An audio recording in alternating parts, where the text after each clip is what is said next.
Today we are going to learn how to perform combination in Python. Now let's get started.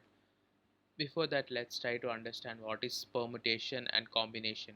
Permutation is a method of arranging all the members in order, whereas combination is a selection of elements from collection. Here you can see I have a list with elements 1, 2, 3.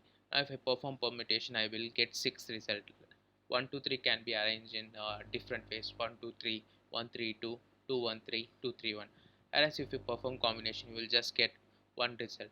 Let's say we've got the same number of elements 1, 2, 3, and we want to pick two elements this time, so you can ignore one. On that case you will have 1 2 1 3 2 1 2 3 3 1 3 2 for permutation, whereas for combination you will just have three result. Here you can see this is the difference between permutation and combination.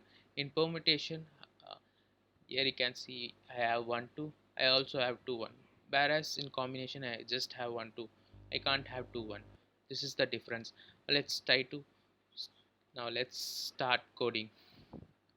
For that I'm going to create a list L1 equal to 1 2 3. Now to use combination I need to import it from itertools. So from itertools, it's an built-in module from which I'm going to import combination. Once it has been imported, what I'm going to do is I'm going to create an object.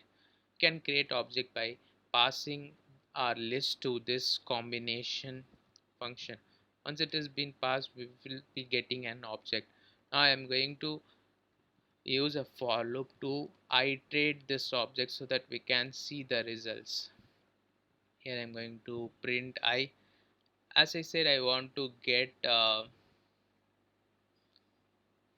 two, like I want to pick two elements from this list, so I'm going to pass two. Now that's it. Now I'm going to run my code. Python inbuilt modules. Now if I run here, you can see it is giving 1 2 1 3 and 2 3. Thanks for watching.